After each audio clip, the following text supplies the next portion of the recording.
پێڵێەوە مەکە برا ئەوە نەکراوە وە لە سنت نییە وە سەحابە نەیکردووە ئەوە چوار مەزەب نەیان کردووە لە دین نییە ئەڵێ مە بیدعەی حەسەنەیە. بیدعەی حەسەنە چییە؟ ئەرێ پێغەمبەرەکەت بفەرمێ هەموو بیدعەیە گومڕاییە ئەبێم حەسەنەی تۆ لەکوێ بێ؟ یا پێغەمبەر صلی الله عليه وسلم زانیوێتی بە ئێمەی نەوتووە کەشتیوان لەو ناوەشێتەوە کوفرە یان نەیزانیوە چۆنە بێ پێغەمبەر صلی الله عليه وسلم شتێ نەزانێت تۆ بیزانی هەر کوفرە دیسان بە هەر لایەکە ڕووی هەر هەڵیت.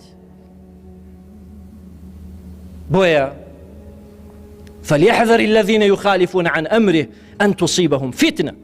حەزەریان بەرێ و کەسانی کە مخالفەی ئەمری تۆکەنەی محەممەد کە تووشی فتنەیەگە بن کە شیرکە تۆ کە لە ڕێی غەیری خواوە ئەڕۆی بزانەوە ڕێگای شیرکە غەیری خوا ڕێی بۆ تۆ دانا ئەوە شیرکە ئەبێ شوێن ئەو ڕێگەیەکەوی کە خوای گەورە و باڵا دەست و پێغەمبەرەکەی صلی الله عليه وسلم بۆ تۆیان شروع کردووە و بۆ تۆیان داناوە.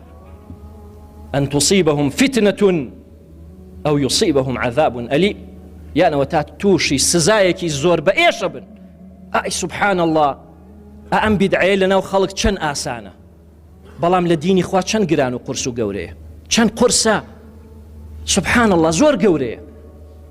جابرە فەرمێ پێغەمبەر صلی الله عليه وسلم لە وتاری جومعە وەکو ئیتیباعێک بۆ شوێنی ئەو بۆ شوێن پێی ئەو پێغەمبەرە صلی الله عليه وسلم فەرمووی لە جومعەیە فەرمووی وشر الأمور محدثاتها خرابتريني كارو باركان أويل دينا شدا بيني وكل محدثة بدعة همو بدعة قمرائية وكل بدعة ضلالة وكل ضلالة في النار أويك أهلي سنن يناويانا همو ضلالتك إيش لآقرايا أولا صحيح إمام مسلم وكل بدعة ضلالة هتاوي لصحيحين إنكاري لصحيحينك أوش زيادك أهلي سنن وكل ضلالة في النار همو قمرائيك إيش لآقرايا